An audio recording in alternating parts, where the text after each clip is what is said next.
Okay, so hello everybody. So as you all know, this meeting is held in English because we want to have it also for Hebrew speakers in Israel, but also that people abroad can listen to the recording as well. So my name is Asaf Katz from Tovana, and I'm very happy to have with us Zohar Lavie, a teacher at Tovana. And we come this evening to talk about what is happening in Israel, Palestine, and I think what we can maybe share some perspectives of Dharma and a lot of what Zohar can bring for personal meeting with the situation as a Dharma teacher, as just a human being, and yeah, we'll see where it goes. So the way we're going to have it is Zohar is going to lead us with a meditation for 5 minutes, and then I'm just going to start a dialogue with Zohar.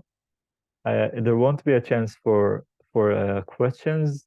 I mean, there's a chance for questions. You can just write them in the chat. You can write them in Hebrew because both of us can read it. So if you have any question, you can just um, put it, and if at some point we choose to bring them out, then we'll ask them, and Zohar will do what she wants and answer it or not. Yeah, so we have a bit less than an hour, and I hope it's a fruitful meeting for all of us. Thank you, Zohar. So I pass it on to you. Thank you, Asaf. Tunda. So let's start with 5 minutes of meditation, of silence, just allowing ourselves to arrive.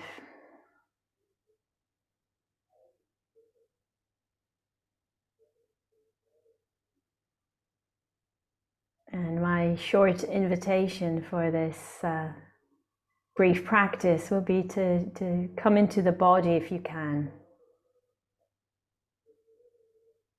or come into contact with whatever supports you to have some steadiness, some groundedness and some space, just to meet your experience.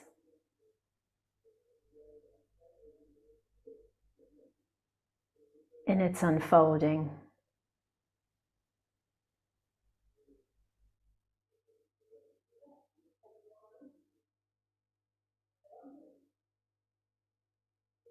And as we meet the experience, we may find that it's helpful to attend to it also more actively or more receptively. So it might be acceptance, allowance, acknowledgement.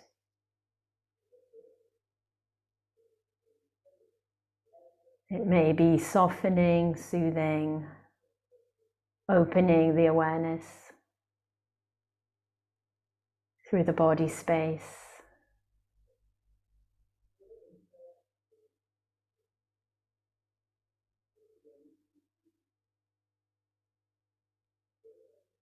Just remembering meeting what's here, attending, bringing attention in a way that is the most helpful that's available right now.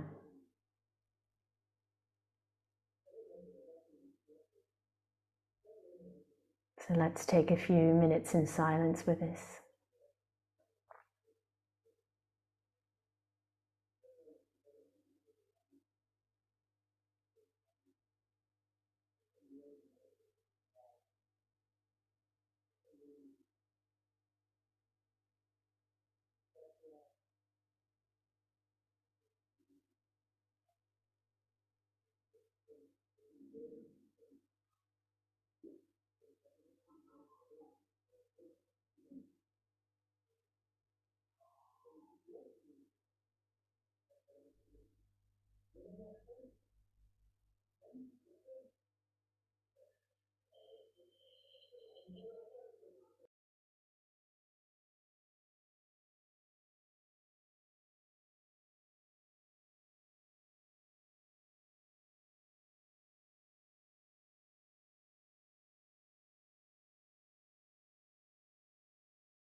אפשר להמשיך עם התרגול הזה גם ואולי בעיקר גם תוך ההקשבה. להתאגן בגוף, להביא נוכחות, להתרווח ולראות האם יש מענה לחוויה כמו שהיא כרגע, שאפשר לתת, אפילו אם הוא קטן. אני אעביר לאסף. Okay, so I think we'll start simply. So, Zohar, maybe you can just say, where are you? How are you these days? What are you doing?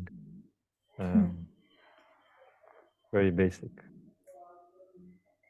That's never a very basic question with me, but at the moment I'm in the Sangha house in Tel Aviv. Many of you are familiar with it. Sati is offering a course next door in the hall. I can hear his voice. If you hear kind of echoes, that's Sati talking.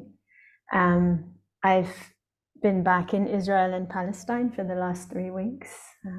I have another week here before I go back home to England. And I've been spending this time between doing some solidarity and support work in Palestine, supporting farmers to go out to their land,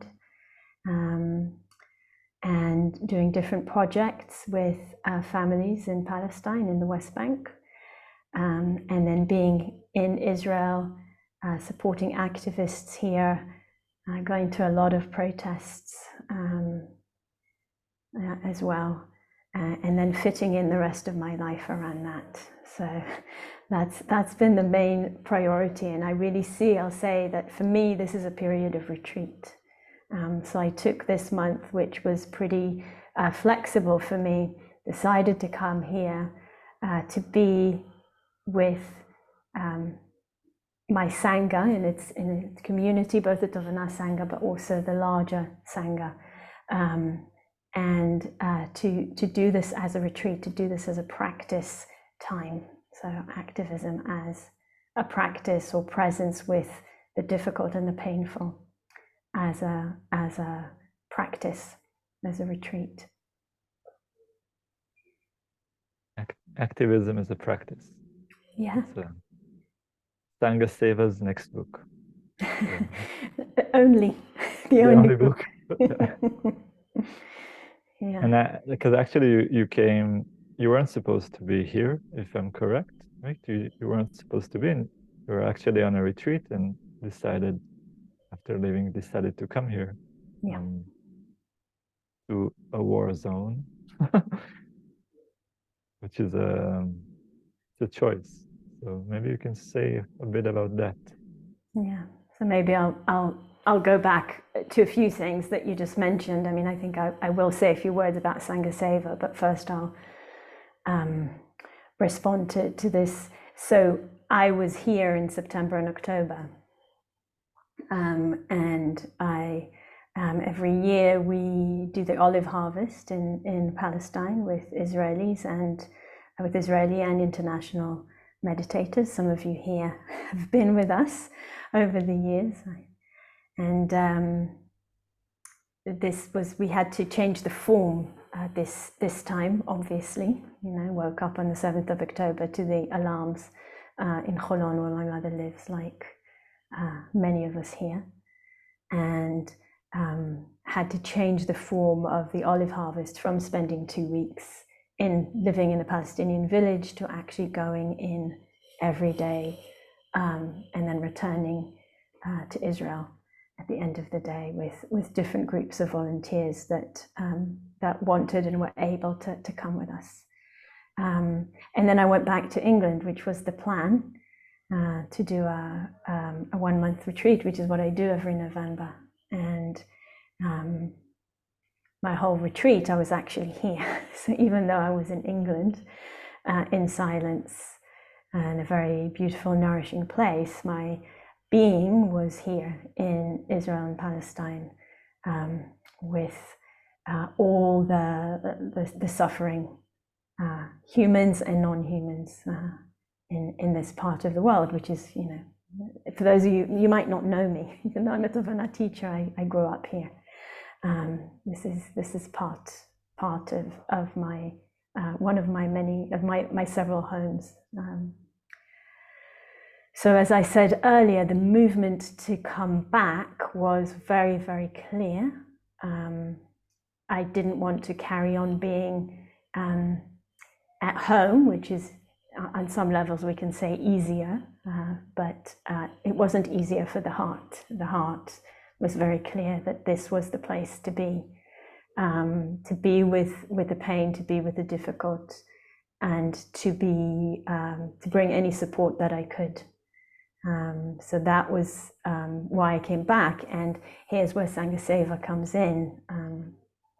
So Sangha Seva is an organization that I co-founded in 2004 with Nathan, my partner, who also teaches with Tovana a few times a year, and Rob Aubert, a teacher that probably many of you have heard of.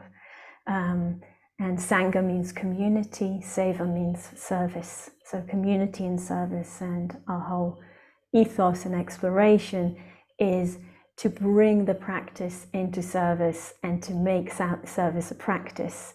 And then there's this flow between the personal practice when we have our eyes closed and maybe we're in silence or in a silent environment, and we cultivate certain qualities and ways of relating that are freeing for ourselves and others, like compassion, like generosity, like wisdom.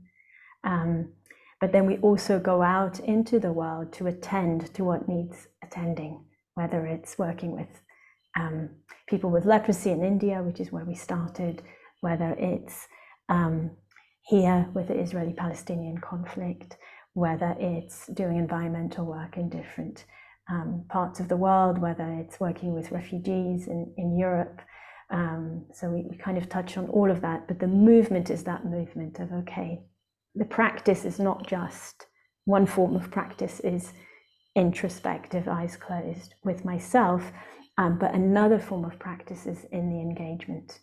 And those two are mutually, that's been my experience in over the nearly 20 years that we've been doing this, also seeing other people, that movement can be incredibly rich.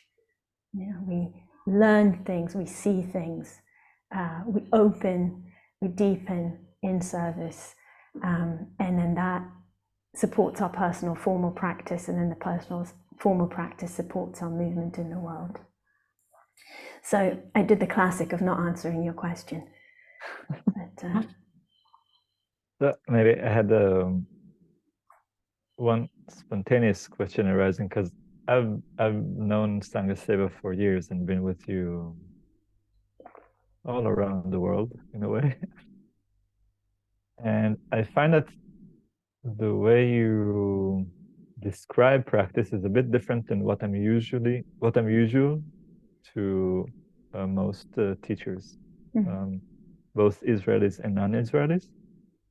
And actually what came to mind to ask is, how do you understand liberation? Because I think for me, practice, Buddhist practice, Dharma practice is in the sake of liberation.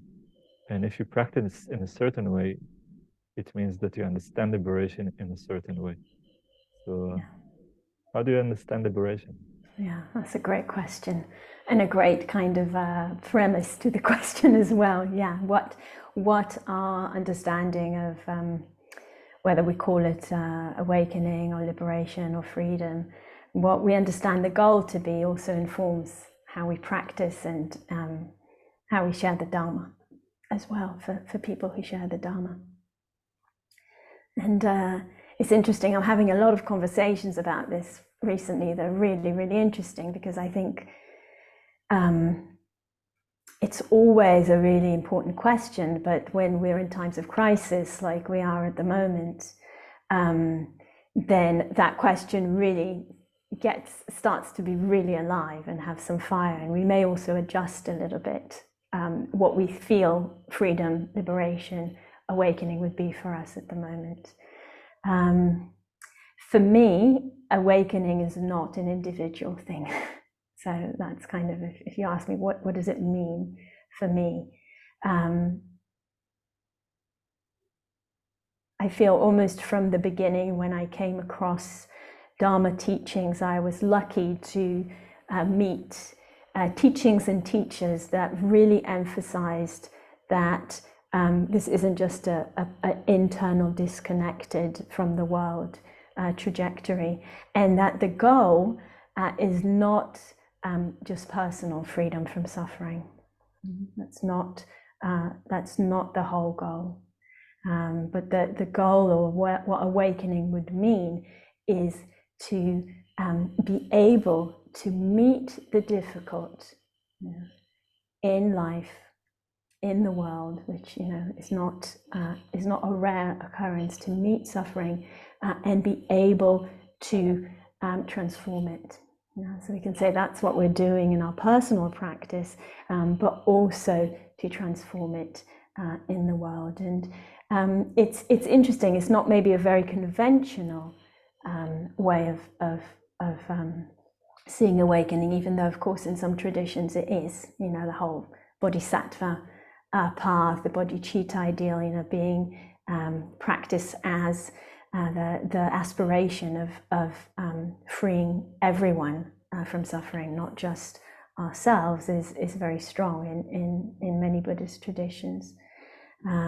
But that particular emphasis on we can actually do that through working with the messy aspects of being human in life, in meeting the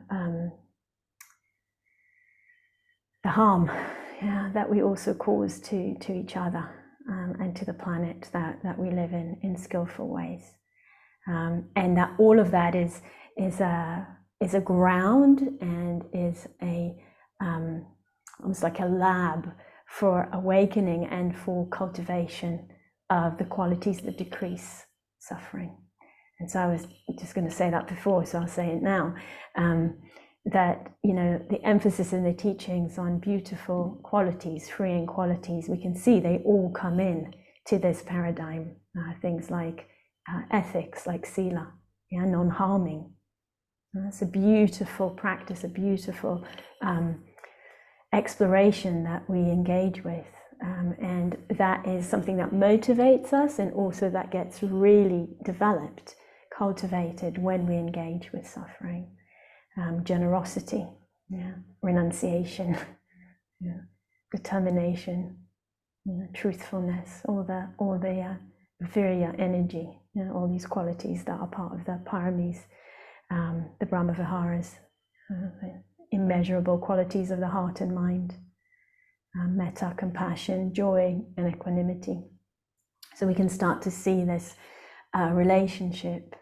And maybe one more thing I'm going to add before I let you ask me another question is that if we go to the teachings, and I've been, these last couple of months, and especially the last month since I've come off retreat, I'm blown away again at how practical Buddha Dharma teachings are for us to meet difficult experiences, and that we could take almost any thread of the teachings and find an application to our situation.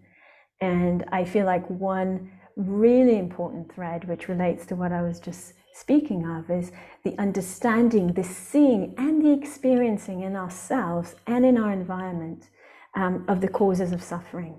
The ignorance, the greed, and the ill will and aversion. And that's something that we can really get familiar with, see when we engage with what is difficult, with what we habitually turn away from.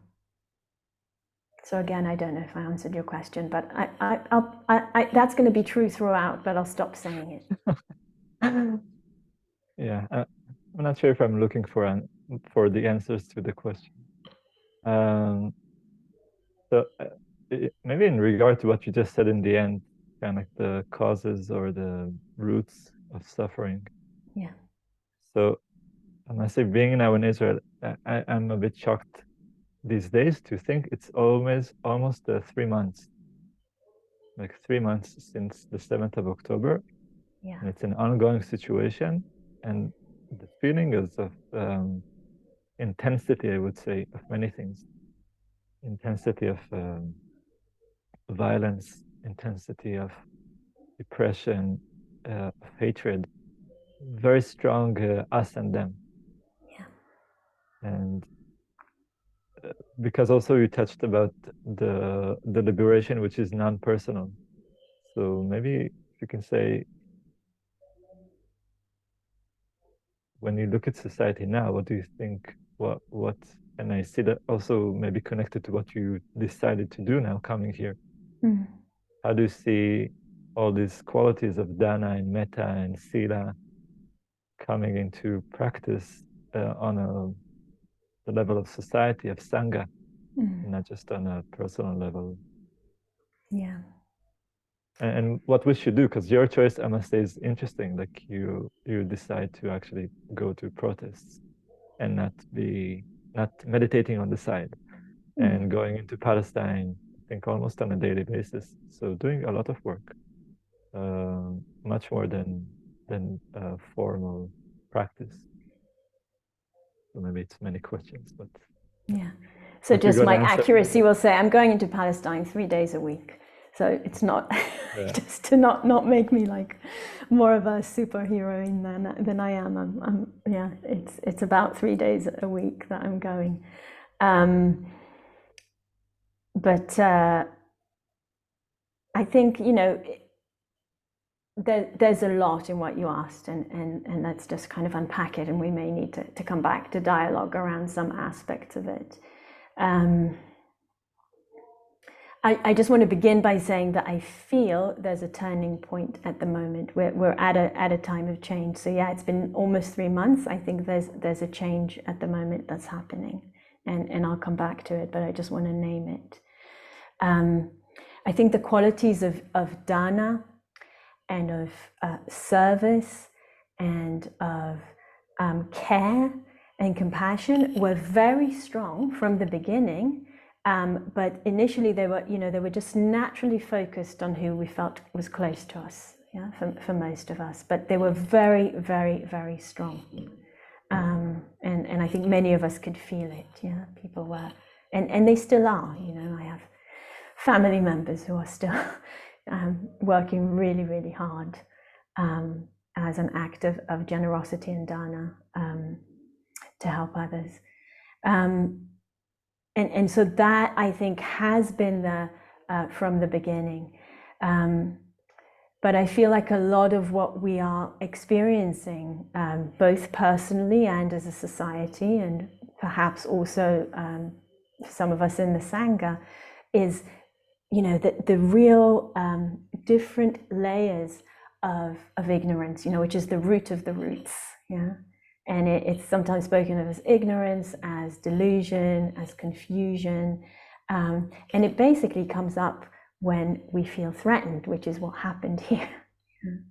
Strong sense of threat, and then the conditioning comes in, yeah? And the conditioning is very strong. And if everyone around us is or most people around us are within this very similar conditioning, then that gets strengthened.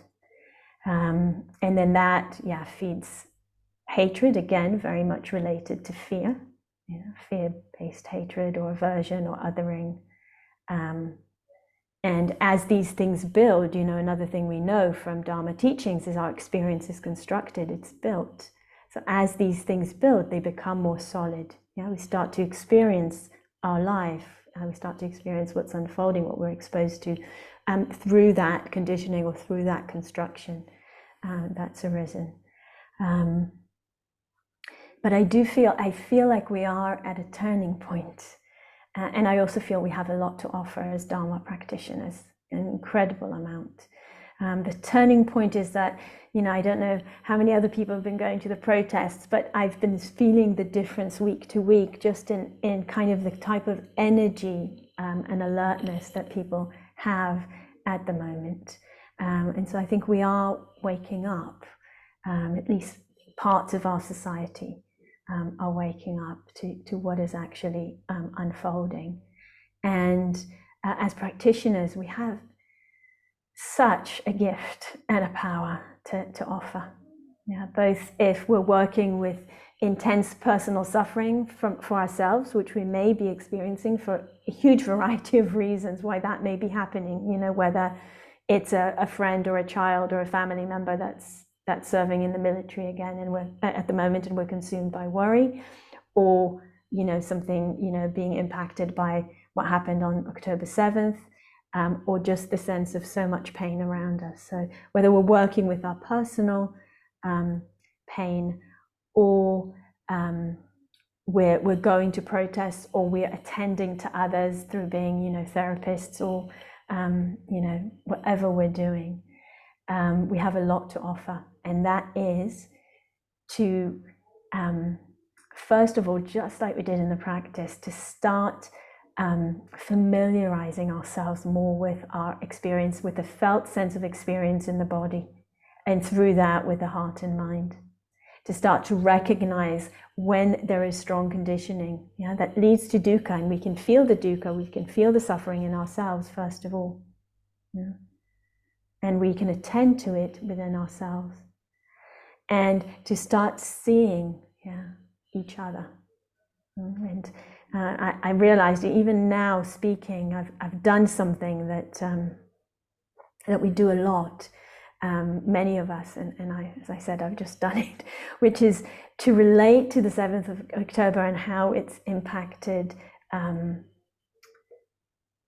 the majority of Jewish Israeli society. Yeah, and I want to name and include here also those who are not part of the Jewish Israeli society and were also impacted, like the Palestinian-Israeli parts of our Sangha and of our community here in Israel.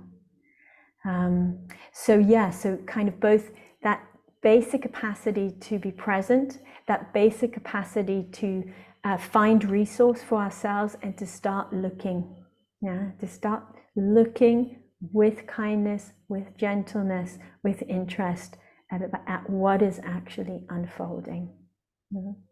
And we had a lot of practice with that in the 10 months leading to October 7th. And now we can rely on that again. We can, both our formal practice and our care for the world, we can bring it forth to slowly or quickly, yeah, feel that change and feel that empowerment. Maybe coming back more to you personally. So now you're here and you have you're very much connected to what is happening in Palestine.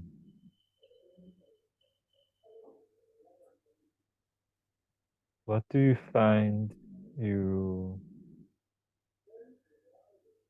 yeah, also I asked you in the beginning, but kind of more, how do you feel about what is happening, and what is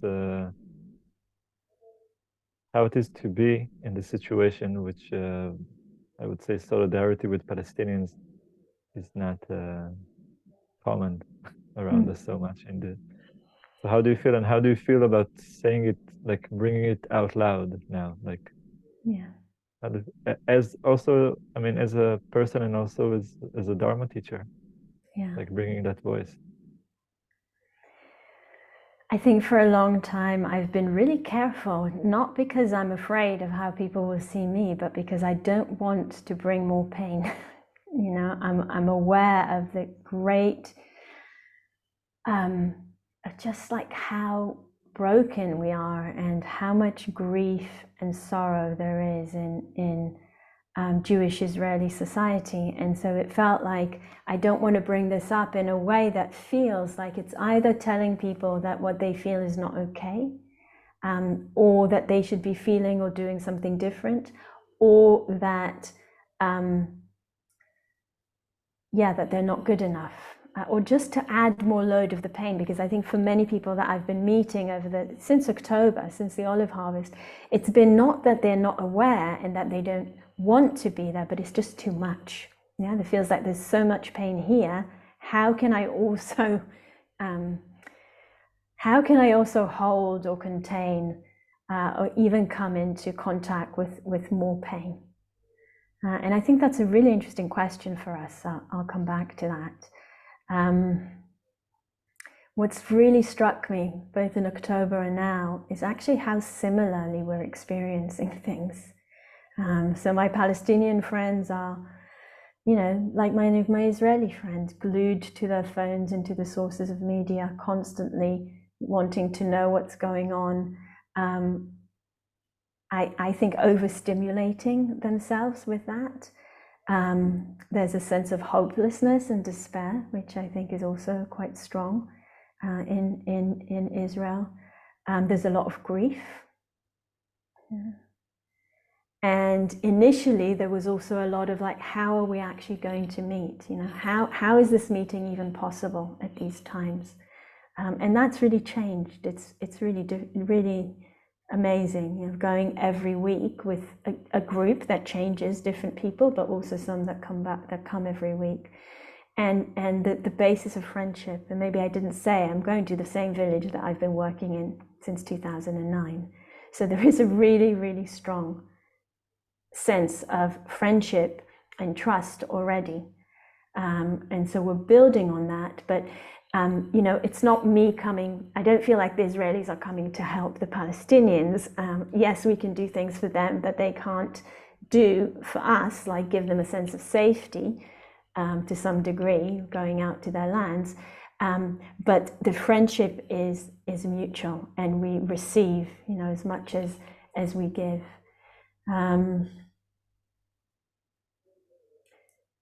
I feel sometimes, and this is something I felt in this kind of work or practice for many years, that we're keeping something sane going for everybody.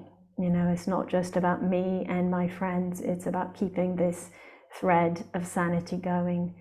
And one really strong motivation I had for coming now was that I felt like I don't want to wait till everything is destroyed before rebuilding.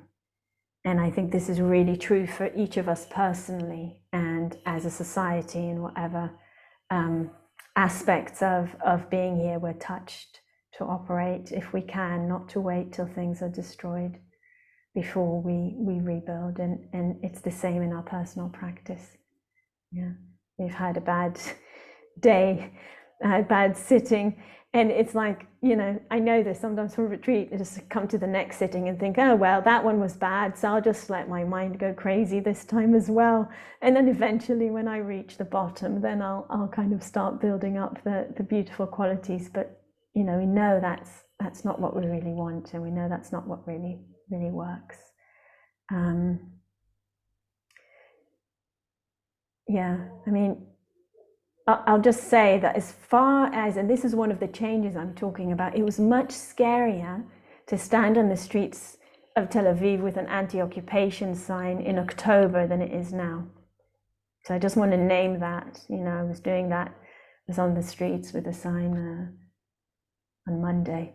And in October it felt much more, there was much more physical threat than there is now, at least in Tel Aviv. So that's interesting. I don't know why, but something's shifting.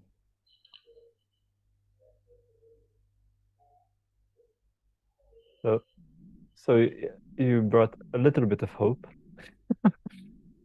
and maybe also coming back to, you mentioned ignorance before. So I wonder if you see, for me, looking at kind of ignorance and dukkha as being also the beginning of dependent origination, ignorance, but also from dukkha, there's also the ability to build into liberation and awakening. Yeah. And I wonder if you see any points now that can lead to a different, like an opening that wasn't here until now. Something that maybe if we see, we can actually move on to a different place. Anything you recognize that we have a chance now? Yeah, I think times of great suffering are always an opportunity. And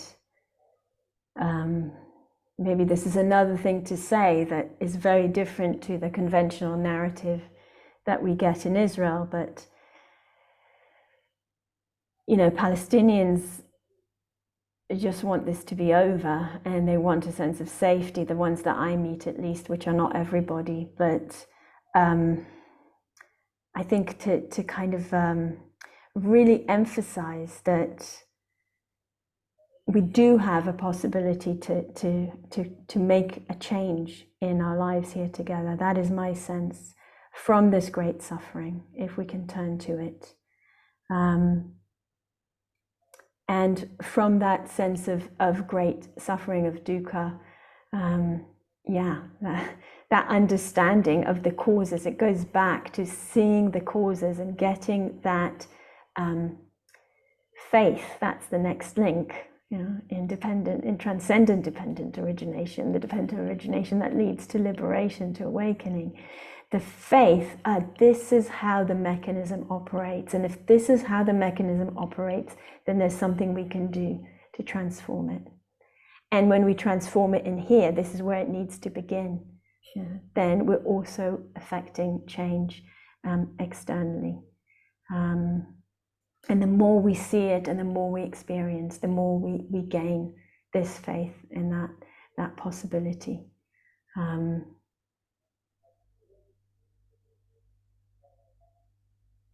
And the other, maybe great possibility that I can kind of feel for myself is, or maybe there's going to be more than one. I can feel them popping up like mushrooms.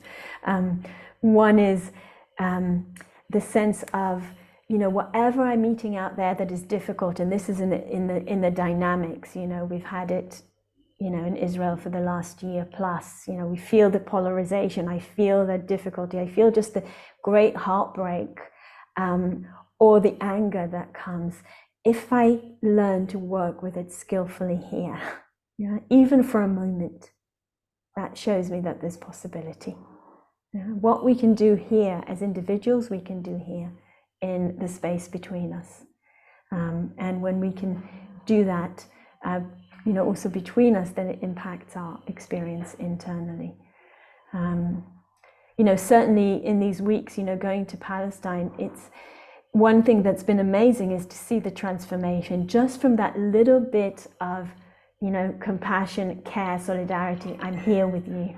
I'm here with you. And people just feel just that little bit of support has been incredible to witness. And the other thing that I wanted to say is the power of direct action and the power of generosity. We forget that, but this is such a big part of our practice. Not just to work with our inner life, but actually to work in the world. And whether that's a smile, that's a kind gesture to someone, that's an act of generosity towards somebody else, it's incredibly powerful. One of the things I'm doing at the moment is that we've raised a lot of money in Europe and the US from the international sanghas for food boxes for Palestinian families, because the economic situation is so bad at the moment. Because, I'll say some numbers, 25% of salaries come from Israel, and people are not allowed to work in Israel at the moment. So the economic hardship is very big. And we're doing this, so we're organizing the food boxes with Palestinian partners. And I'll just, give you a few examples, one example, otherwise we'll use up all the time. But, I was saying to a friend of mine, because the money just keeps coming in, we keep expanding to more villages, but there's more and more generosity coming in. And I said to him, would you be willing in a month to organize it again in your village? It's 55 food boxes for 55 families. It's a lot of work, ordering the food, making the boxes, distributing them. And he said to me, are you kidding? Are you kidding me asking me that question? I get to knock on people's door and give them the box and see the joy on their faces. Of course I want to do it. Of course I want to do it. And so, that sense of the generosity that we have and that we can make a difference, maybe that's the most important thing. At times of dukkha, we can also see how we make a difference even if we can't see the whole way, just like in our personal practice, I can't see how the step I'm taking now is going to lead to full awakening. Yeah, but I know it's in that direction. In the same way, in the transformation of the world, the step that I can take now, the next right thing, whatever is possible for me, and we can start to feel the benefit that it also brings to us. I found it really, it was actually beautiful to see you smile so much while talking about the generosity of what you did now in the village. And it was very spontaneous to really see how much joy it brings, the giving, and also this movement of like, we will do it. If we do it again, would you like to do it? And yeah, it's so much joyful to see, and something about this movement of giving and expanding more, and also what you said about trust or faith. I find many people don't know what to do. Like, there is something very shocking and freezing in the situation. Yeah. But there is something of kind of like, just start, like allow this movement to start moving, because what you can't see now, once you start moving, you might start seeing and connecting. And I know it through a lot of activism now that I meet. In these 3 months I've been working so much, I meet constantly new people, and this person and that person, and like this flow of energy of wanting to give. Yeah. And I know this very strongly in activism, also in the climate change work, that once this movement, I wish to benefit, to do good, like so many people join you. I find this quality of, in a way, it's finding a community which is based on this shared wish of giving and doing good. Yeah. It's not, it won't be, it doesn't have to be the same people that you knew before. But it's kind of like this energy which draws people together. And there's something so, it's a bit incredible, I would say. And it requires trust. It's a lot of unknown land in a way. Like we're walking, I feel now we're walking in, a lot of us are working in an unknown land. Yeah. So, yeah, maybe you have something to say about this. Yeah. You know, it's a really new reality. Like I think most of us Israelis understand life until the 7th of October is not life from the 7th of October. And I think we also understand it on a like a state, Israel, Palestine. Like everybody, I think, feels this now. Like we're in a completely, something is completely different. We're Yeah. not in the same, reality is different now. In one day, something changed dramatically. Yeah. In one day and in all the days that have followed. I mean, I think it's like that is like a really significant event, but then kind of what came after it is actually continuing to shape the reality that we are living in and that we will live in for quite some time.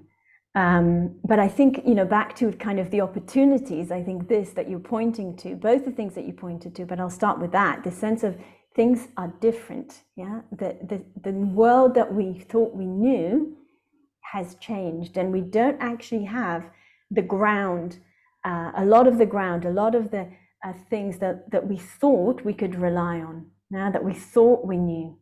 And again, depending on our circumstances, I'm going to be really careful here because it depends on the circumstance, the particular conditions. This is an opportunity, whether it's already right now or it's a little bit further along the line. It's an opportunity to say, okay, yes, this is unknown. Again, in the teachings, this is what we're being told, yeah, again and again.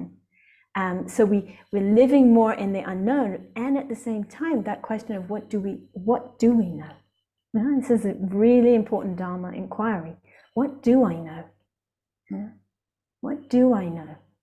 And so you were saying, I can see that generosity is an infectious and kind of onward leading movement. Yeah, it brings joy, it brings connection, it brings goodness to the world, to myself and others.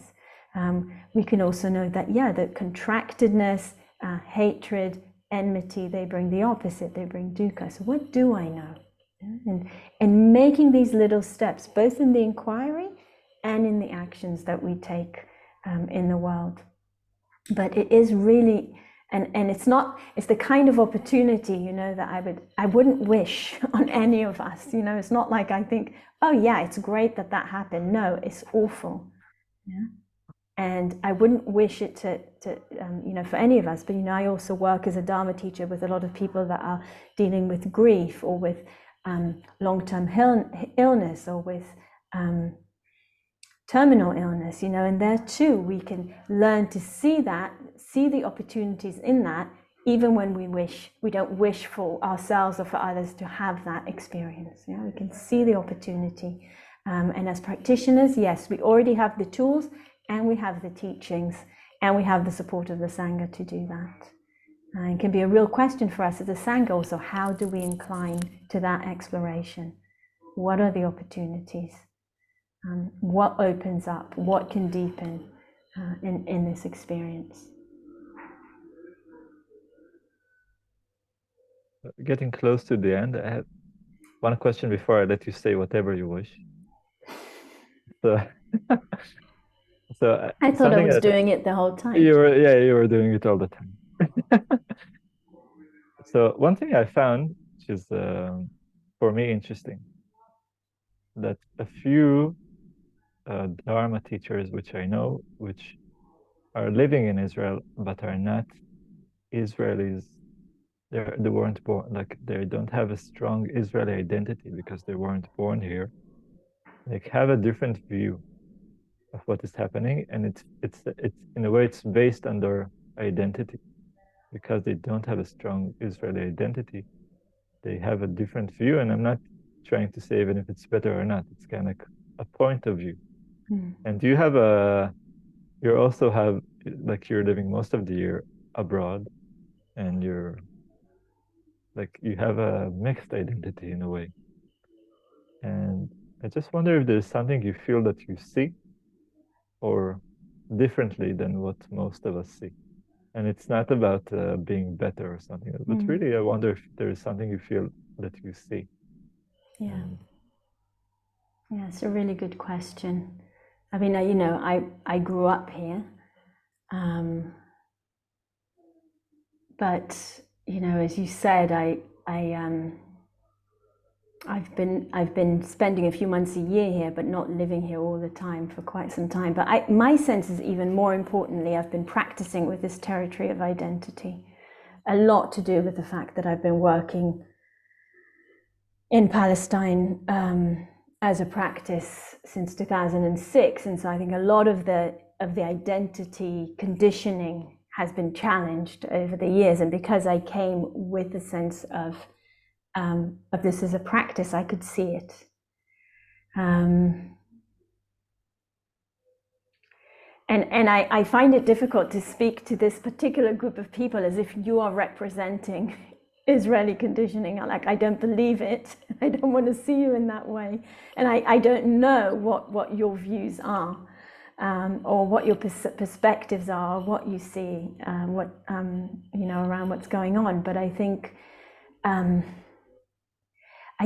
there's, on the 7th of October, a really, really strong trauma response was activated in Israelis and Israeli society. And as a result of that, a lot of conditionings around identity and identification came up. And I think as practitioners, it's not what you asked me to say, but I think we do have a duty, a Dharma duty, to start looking at that. Is that the case for me?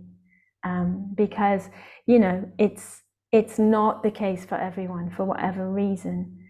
And for me, I think we spoke about it Asaf last week when we met, I can see the conditioning coming up sometimes, but it doesn't take hold, the identification. And that identification is part of the ignorance that then leads to separation of us and them.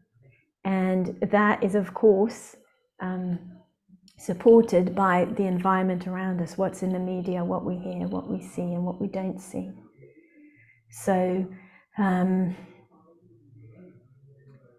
maybe the kind of part of me that's kind of not only living in Israel means that I'm also exposed to media abroad a lot. Yeah, so I get the information also from there about what is happening. But I think mostly it's around that area of the conditioning and being aware of it.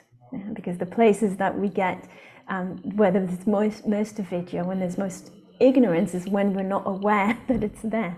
Yeah, that something is there impacting our experience, and we have no clue that that's happening. And that happens to all of us in many, many different situations, but certainly in this one. And so, yeah, cultivating, and I was wondering, I'm teaching a day long on Friday in Tovana. Oh, I'm supposed to advertise it, so I'm advertising it. It's a day long in Tovana in Tel Aviv. The beautiful Bracha who's here is going to manage it. And also I'll do the other advertisement, which is probably still here, so she would remind me, is that I'm also teaching a course starting at the end of January.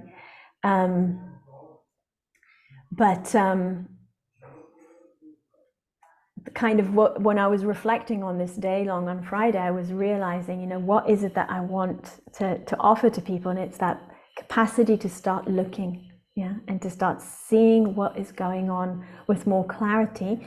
And compassion is key for that to be possible. So holding experience with compassion, our own and that of others. But having that intention to start looking at the pace that we're able to do that and to see clearly. And maybe just to say what was different, I don't know how different it was, but on the 7th of October, my partner's aunt in Britain keeps reminding me of this. When our family there asked us, "Are you okay?" We said, "Yes, we're fine, but I am dreading what's going to happen in Gaza." That was my response, and it was clear to me that hell was coming. I didn't know it was going to be this bad, but I did know that it was coming because I recognized the conditioning. Yeah.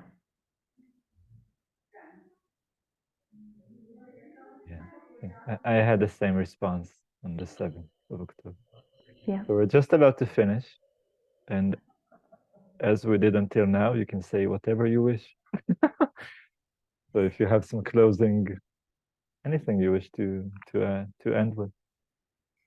So yeah, I want to first of all thank all of you for being here, and for your practice, and for just coming here to explore this territory is already so much.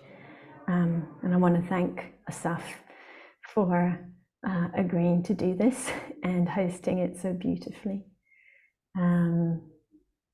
And I guess the thing I want to really say to all of us, and it's something that I work with in my own practice on a daily basis, if kind of more frequently than that, is not to give up. That Dalai Lama quote or misquote, you can't tell with his quote sometimes if they're real or not, but it doesn't matter because it's good. Don't give up, and the best way to not give up is to connect to the beautiful qualities that are within you. And the beautiful qualities that are within you, they're here in the world, and they are something that we can trust. So connect to the beautiful qualities within you, keep nourishing them, keep nurturing them, keep watering them. And don't give up, and find the support of the Sangha, and be the support that the Sangha can offer to each other, to ourselves, and to the world. Amen. Thank you.